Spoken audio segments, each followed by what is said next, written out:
আজ অনন্ত রায়, বিজেপি রাজ্যসভা সাংসদ। নেতাজি সুভাষচন্দ্র বোসকে ঘিরে কুৎসার যে রাজনীতি, সেই রাজনীতির জেরে রাতারাতি এখন কার্যত তার বিরুদ্ধে বিদ্বেষ ছড়ে পড়ছে গোটা বাংলায়। রতিনদা, আপনি স্পিকার হিসেবে বিধানসভা চালান, সাংবিধানিক পদ। এই যে কুৎসার রাজনীতি উত্তরবঙ্গে, নগেন রায় রাজ্যসভার সাংসদ কেন এমন বলছেন? কি কারণ থাকতে পারে বলে মনে হচ্ছে পেছনে? দেখুন, একটা জিনিস খুব পরিষ্কার যে এই যে যার কথা বললেন আপনি, তিনি কিন্তু প্রথম থেকেই বিভিন্নভাবে বিতর্কিত মন্তব্য করেছেন। কখনো আমাদের জেলা সভাপতি, বিজেপির জেলা সভাপতি সম্বন্ধে বলেছেন, কখনো বিজেপি পার্টির সম্বন্ধে বলেছেন, কখনো প্রধানমন্ত্রী সম্বন্ধে বলেছেন, কখনো স্বরাষ্ট্রমন্ত্রী সম্বন্ধে বলেছেন, কখনো রাজ্যর আমাদের সভাপতি যিনি আছেন তার সম্বন্ধে বলেছেন। উত্তরবঙ্গকে বিচ্ছিন্ন করে দেওয়া হবে বলেছেন, ইউনিয়ন টেরিটরি হবে বা আলাদা, উত্তরবঙ্গ থেকে আলাদা রাজ্য হবে বলেছেন। এগুলো বলে উনি নিজেকে প্রাসঙ্গিক করার চেষ্টা করছেন। ব্যক্তিগতভাবে আমি মনে করি যে ওনার পায়ের তলার মাটি আর নেই। উনি যেটা নিজেকে প্রকাশ করতেন সেরকম অবস্থা উনি নেই। তাই ফার্স্টেশন থেকে এটা হচ্ছে, এবং এইটা করার ফলে কি হচ্ছে, এটা ব্যাপক ক্ষতির সম্মুখীন হতে পারে এরকম একটা আমার ধারণা হয়েছে। কিন্তু সাধারণ মানুষ, রাজবংশী মানুষ যারা আছেন, যে রাজবংশী মানুষের মধ্যে প্রচুর জ্ঞানী গুণী বিদ্যার মানুষ আছেন, তারা এই ব্যাপারটা মেনে নেবে না, কারণ তারাও নেতাজিকে যথেষ্ট শ্রদ্ধা করেন। এবং আজকে রাজবংশী সম্প্রদায়, আমি নিজে মনে করি যে আমি নিজে রাজবংশী, আমার রক্তে রাজবংশী না থাকতে পারে, কিন্তু চলনে বলনে আমার সংস্কৃতি, সেই মরুমণ্ডলে আমি বড় হয়েছি। ওদের রাজবংশী সমাজে যে দোতরা গান, সেই গান, রাজবংশী সমাজের যে ভাটিয়ালি সঙ্গীত, সেই সঙ্গীত, এগুলো আমার খুব প্রিয়। তো আমি তো রাজবংশীর থেকে বিচ্ছিন্ন করতে পারি না নিজেকে, কারণ আমার এখানেই জন্ম, আমার এখানে সব।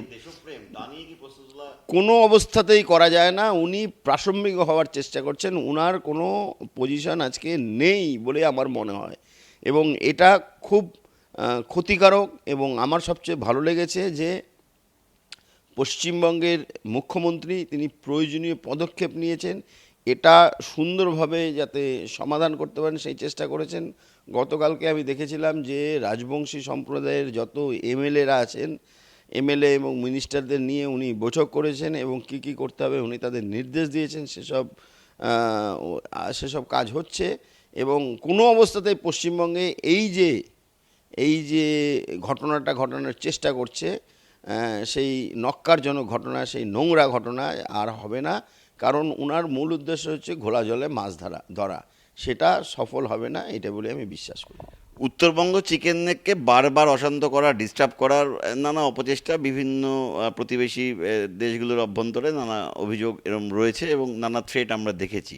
সেই জায়গায় দাঁড়িয়ে আমাদের রাজ্যের ভিতরে এই ধরনের মন্তব্য করে এই বাঙালি বনাম রাজবংশী লড়াই বাঁধিয়ে দেওয়ার চেষ্টা করা, বিভাজনের রাজনীতি করা, এগুলো কি সেই অপচেষ্টারই অংশ? কোথাও কেউ না কেউ উত্তরবঙ্গকে আবার অশান্ত করতে চাইছে?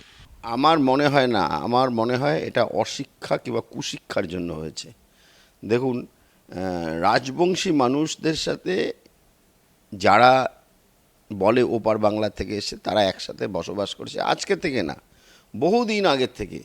আমি বলি যে আমার ঠাকুরদাদা কুচবিহারে এসছেন, কিসের জন্য এসছেন? খেলাধুলার জন্য এসছেন। কে নিয়ে এসছে? কুচবিহারের মহারাজা নিয়ে এসছে। তো এই যে জিনিসটা নিয়ে এসে ওখানে প্রচুর দিন রয়েছেন রাজবংশী।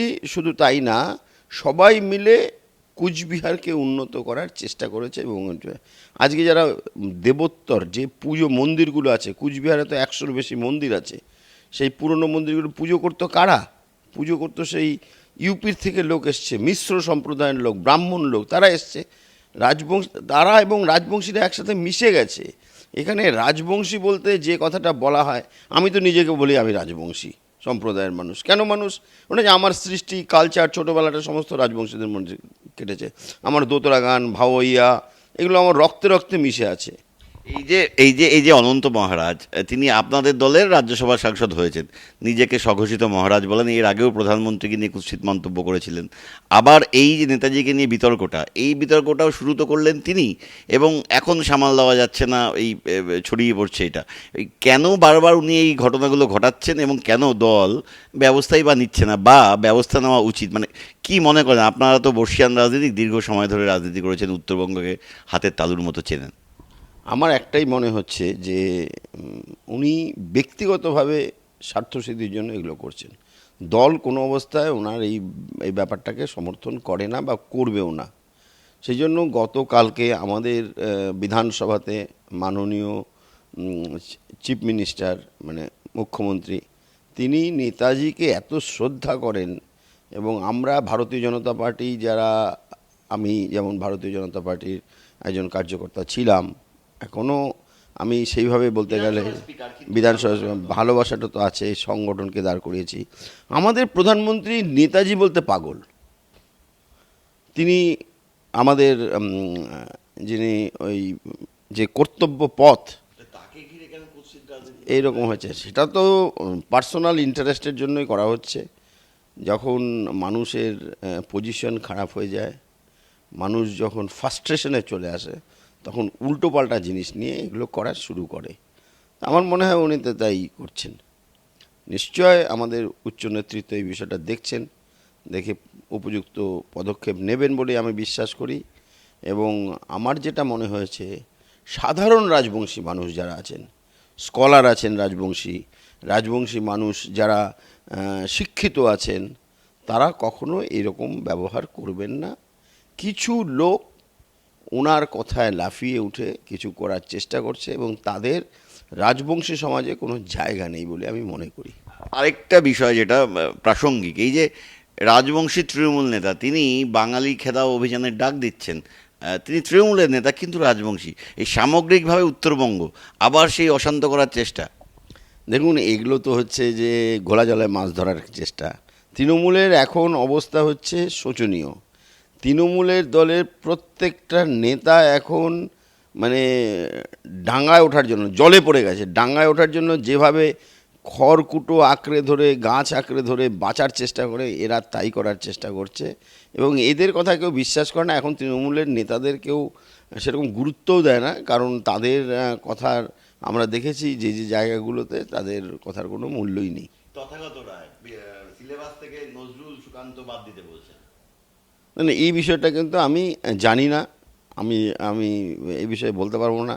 তথাগত রায় আমাদের বর্ষিয়ার নেতা, আমি বিষয়টা জেনে আমি বলতে পারবো।